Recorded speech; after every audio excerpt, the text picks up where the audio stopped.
Though I haven't really, I haven't worked there yet. Pero, I can always see Accenture being part of the top 10 na best company to work for daw. I don't know. So, you guys might wanna try it.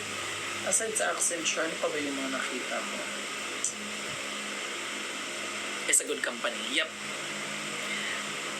A Fanistic can... I'm a UTC agent in AT&T. Both Uverse and DTV na po ang handle namin. Oh, Lord Jesus. I remember before ako nag-resign before ako nag-transfer from AT&T to Rogers Chapter, yung agents namin, tinatawag naming hybrid. Kasi aside from customer service, they do technical support, they do sales, they do retention, they do porting. Diyos ko, hirap. This company concentrates sites and Accenture. Okay, there. So, 8 advanced technical support trainer here. Wow! Hi! Hi, K Orden. Oh, according to Migis, Concentric Sykes and Accenture are some of the best companies to work for. Susubukan nyo guys. Hello, shout out naman po all the way. I used to work here in Cebu. I miss the park for years din ako dyan sa Cebu. Are you really Athenistic? Where are you now? Bisaya ka sir. Kayo. Francine Hor. Been in Concentrix for 4 years. Concentrix being the largest company there is. Kumusta man ang Concentrix or how's Concentrix? I have not tried working for Concentrix just yet. Mas mahirap talaga po ang AT&T, no? T-Mobile po kasi first account po. Medyo mahirap talaga siya, sweetheart. Davao. Okay. Kamusta po ang Davao? Sa Manila ka nag-work now, Chard? No, I'm working here in Cebu. We were paid during lockdown. Excuse me? So are you telling me you are not working but you're paid? You were paid? Wow. Wow, that's Accenture? It's like Cebu before. Yes, like Cebu. Wow. No wonder kung bakit Accenture is always part of the top 10 company to work for. Masubukan nga dyan. Lucky ako sa first account ko si NX experienced 34 hours avail. Excuse me. 3 to 4 hours avail. So how many calls do you get in a day? 2? Paid as kahit... Concentrix pala. Unable to work kami. Wow! That's nice. Hello, Philophobia. Okay naman ang Davao actually. Kaya lumaki ang Cinex kasi pinili nilang Converges. Yup. That's true. Concentrix. Ito yung nangyari. Converges bought Stream. Diba?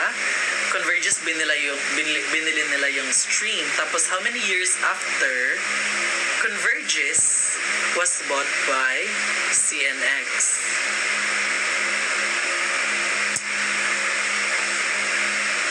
Pwede ka pa lateral transfer sa Cebu.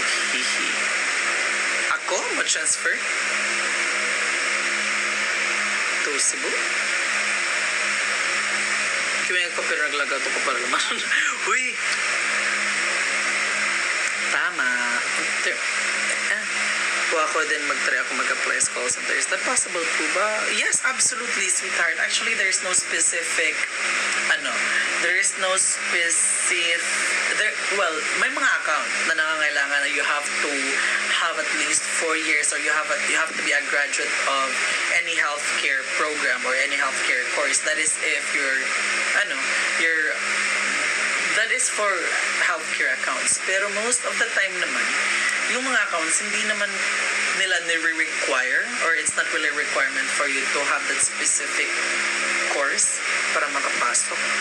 As long as may mga company nga na they are accepting senior high school graduates. So,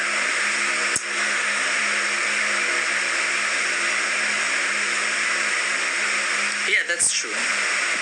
Concentric spot Converges. Work niya ako, Bethany K. Love. Love you too. Mag-iingat ka. Enjoy the rest of your shift.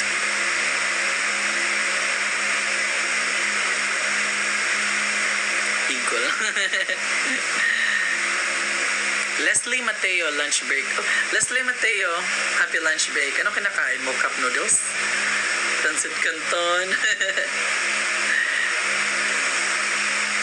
Saan pa maganda? I mean, for you.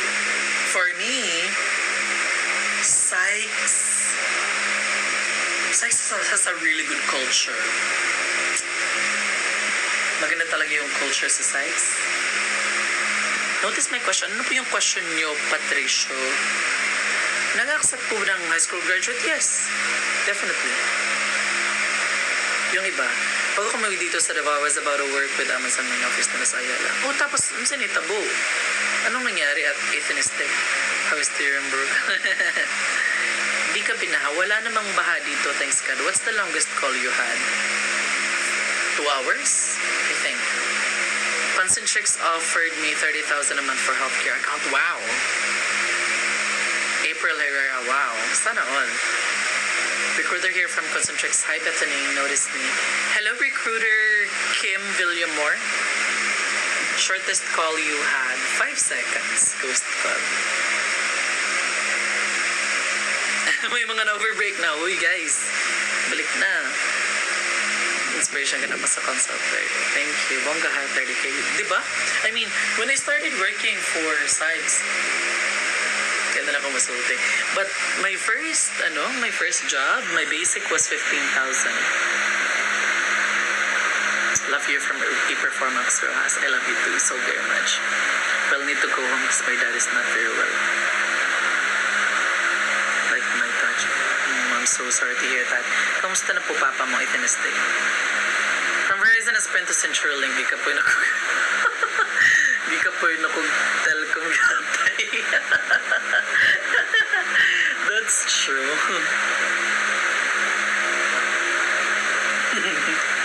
But ano yun sa'yo mong ma-recommend sa mga still in college pangaganahan mo, apply o call center? What I would recommend is, work for a company that are supporting students. May mga company that they are supporting the students. They offer part-time job, tapos sila na din yung nagbabayad sa tuition. Or they will even offer tuition loan for part-timers. There are companies like that. I know Sykes is offering that program. So, I'm so sorry to hear that, Euphemistic. I'm sorry. If tunay na mahirap matanggap or maharap sa BPO industry pag hindi maganda accent. But Tricio, I'm not really sure when you say hindi maganda ang accent kasi hindi kailangan na may accent ka. I mean, hindi kailangan na, or it's not necessary for you to sound like an American. If it's not necessary for you to sound like a native speaker kung gusto mo mag-apply sa BPO or call center. Hindi kailangan. At least have a neutral accent. When I say neutral accent, hindi masyadong matigas. Tapos, yung parang naiintindihan. Ganon. Tapos, there's training. That's one of the purpose of training. There's language training. There's nexus training. There's product training. There is nesting where you will get to practice what you've learned. So yeah, that accent. If that's what your problem, that can be trained. That can be improved naman. What do you prefer, inbound or outbound? Inbound, I prefer inbound. Kasi ayoko yung ako pa tumatawag, tapos pagtatawagan mo sasabihin, what are you calling for? Stop calling me. Dapat at least sila yung tumatawag para ako na lang yung sasagot. Plus, kasi mo ma-advise sa mga nag-awol. Kung mga nag-awol mo kayo, mag-register mo, apply to another company. Especially if ang company kay kusog kayo mo background check.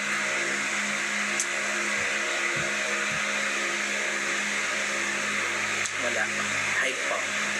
Hi.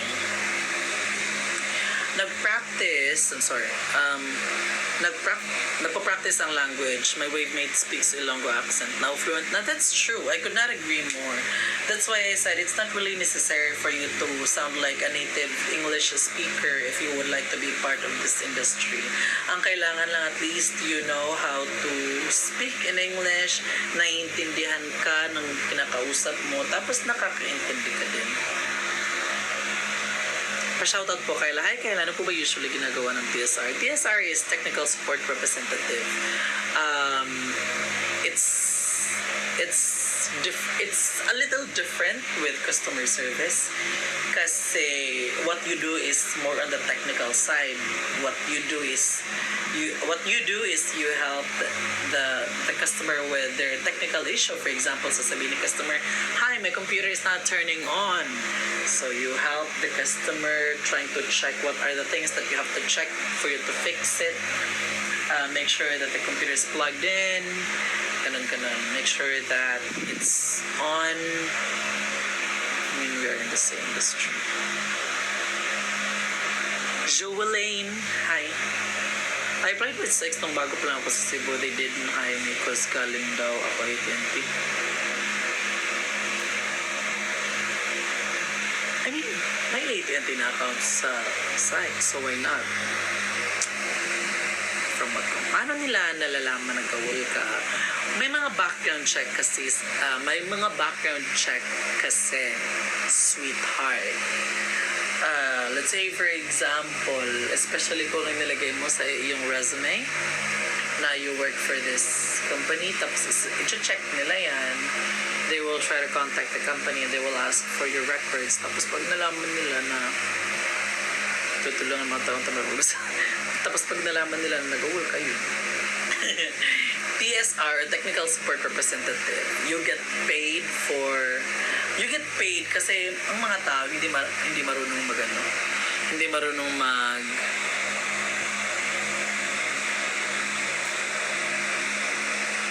mag-Google. Wishing you the best po. Ilonggo ka ba? No po, Bisaya po. Pure Bisaya. Ano masasabi mo sa fact ni CEO ni na mga DDS?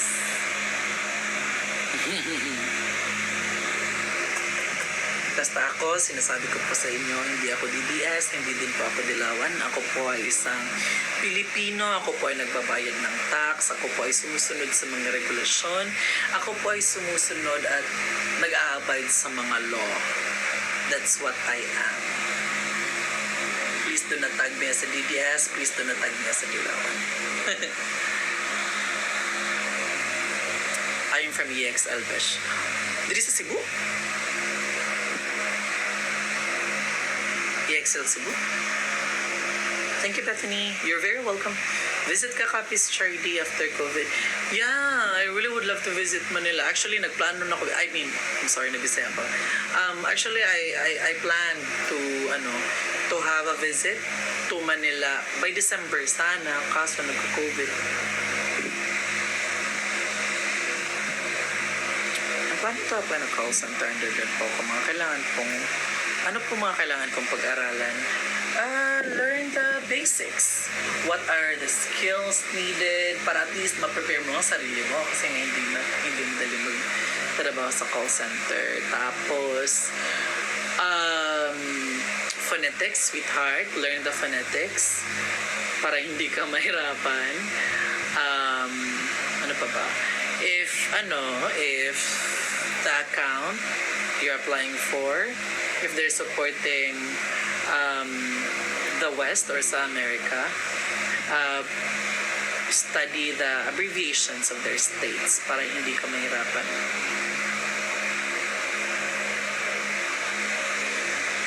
Galing din ako ng Sykes mag-category company. That's true. I love the culture of Sykes. Aren't you guys sleepy? As a trainer, would you rather teach a class of newbies or a class of tenured agents? May mga pros and consequences for tenured. The pros are madali nilang sila makakatch up because they already have the experience. Pero consequence din is because they already have the experience, they have the tendency of not paying attention. Kasi feel nila, may alam na sila. Tapos, hindi ko nila lahat po, pero most of my experiences, attendance issue, it's coming from the tenured ones. Kasi nga, they know how to play the game na for newbies talaga, ang maganda is nakikinig talaga sila because, again, they don't have any experience yet. But, mahirap lang din is medyo mahirap-hirap. Medyo matagal yung training. Medyo matagal yung catch up. Because again, they don't have any idea about the account yet. Pero mas maganda nga yun minsan kasi parang dun mo talaga makikita na they are very passionate and dedicated with the job. So what I do as a trainer is I use their language. When I say use the language, I use the layman's term. I always use the easiest word I can. Tapos I try to relate it to what we have, especially for telco account. Kasi nga, di ba, telco abroad is different from what we have right here. For those of you that are working for telco, you can agree with me na when I first started working for AT&T, na-shock ako na they can keep the same phone number using different SIM cards. Parang, that's cool. Tapos they can transfer their phone number from one carrier to another carrier. That's cool. That's something that we don't have here in the Philippines. Diba? Tapos if they ever, let's say for example, nawala yung phone nila, they can still keep the same phone number because they will just transfer the phone number from the lost phone to the new one. Di ba ang galing? So, pag ganun, tinatry ko siya i-relate to what we have here. Anong age mo when you decided to join the BPO company and kamusta naman yung experience? It was a very difficult choice for me, Patricio, because I was only 18. My birthday is July 17. July 18, after I turned 18, July 18 after I turned 18, I started looking for a job na. It was a very difficult decision. It wasn't really a difficult decision, but it was a decision to make, I would say. Kasi nga, I would like to further my studies. I would like to finish college. However, during that time, my youngest sibling was diagnosed with ovarian cyst. Tapos, that time it was only my father who was providing for the family. Tapos, medyo malaki talaga ang kailangan ng operation. Tapos, I don't want my sister to be admitted sa hospital na hindi ako masyadong comfortable. As much as possible, gusto ko talaga, I wanna assure that it's gonna be successful. Gusto kong masiguro yung safety ng kapatid ko, kaya I had to quit schooling. Actually, I was a scholar, so allowance and tuition bayad na. Pero kasi that time I was very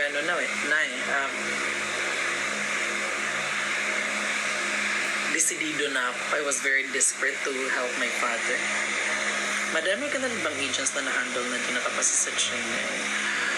Madami-dami na given the amount of trainings I handled. I think I already handled more than 100 trainings. So madami-dami na din. Pero hindi naman, let's say for example, in one training class, nasa ratio, let's say for example, there are 20 agents. Nasa mga 1 to 3 ang mga agents, ang mga newbies na hindi nakapasa sa training, ganun. Pero I also have had a lot of trainings na nakapasa yung lahat. Sky 22, yes po, bakit po? Pa-notice, Pete Nigeli, pasok mo naman ako sa company nyo. Sige, message mo kung gusto mo. I'm not really sure if our account is hiring, but may mga account naman sa company ko na I think they are hiring. If you would like to be referred, please message me your name, your email, and your phone number. You can message me here sa TikTok or sa Instagram. If you don't know what my Instagram is, it's in my profile. Bakit po hindi nakakapasa ang mga newbie? Ganito kasi yan siya, sweetheart. Sa amin, may assessments. Para if we're gonna relate it to what we have, if we're gonna relate it to something else, para siyang final, di ba? May prelim, may midterm, tapos may finals. These are the assessments that you have to pass. So, kung hindi sila nakapasa, pag hindi nila napasa yung average sa assessment, unfortunately, hindi sila may endorse to the next stage, which is nesting.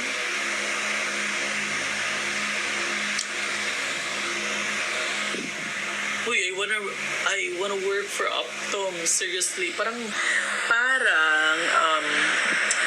have heard it from my friend na maganda daw ang company.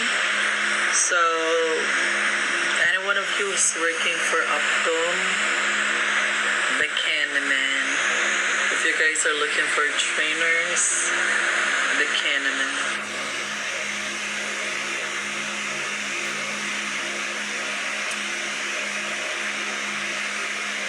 Username IG Idol. It's Chardy4248. And again, sweetheart, that's CHARDIE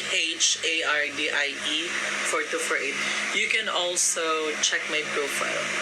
May link ako dun sa Instagram, so you can just tap on it. Mahirap po ba sa T-Mobile? I'm not really sure. I have not worked for T-Mobile. I'm sorry.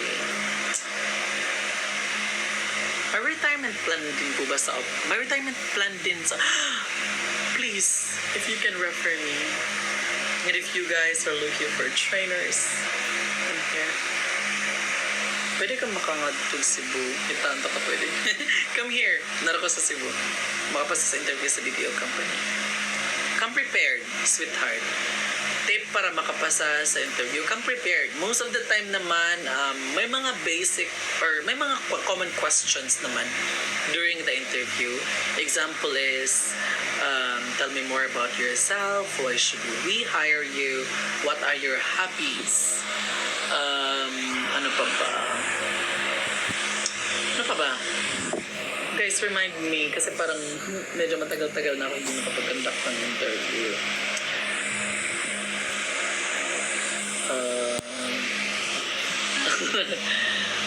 Inaantok na ako. Naka-handle ka na ba ng insurance account? No. Hindi pa po. Noah Funeral Homes, Highlands. Mas prefer mo po ba in-house over outsourced companies? I would say in-house. I really would say in-house. Gusto ko yung in-house kasi it's, for me it's stability that I am looking for if you're gonna ask me which I would prefer. So sa in-house ako. Nakapangaway na kayo kasi I wouldn't say nag-away na ako, but there was one time nga, I'm sorry. I became a little too sarcastic and I learned my lesson not to do so na. Joelaine, hi. Enjoy your lunch, sweetheart. Ano-ano na mga napundar mo aside from my body fats? Paayos ko na yung nag-call ko while watching yung Bethany. April 03, hi. Live na ka-charty, hi. Yes, please. Go ahead. Good night, sweetheart. Sweet dreams. Halong ka. Halong is mga napundar ko, nakapagpagawa na, ay, hindi naman nakapagpagawa, napa-improve ko yung bahay. Nabili ko yung nakabili ako ng motor from my papa. Napo-position mo sa work mo now, instructor. Idol, shout out. Aiko, hello.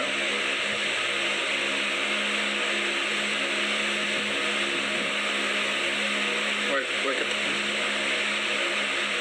April, parehata, work at home. Yay! Thank you. I've learned something new today. Halong is take care in Olongko. Ano pa? Thank you. Thank you. Miles the Great. Thank you. Any other words from your dialect that you guys can share? Skincare routine. Yeah, Janine, I don't know if you can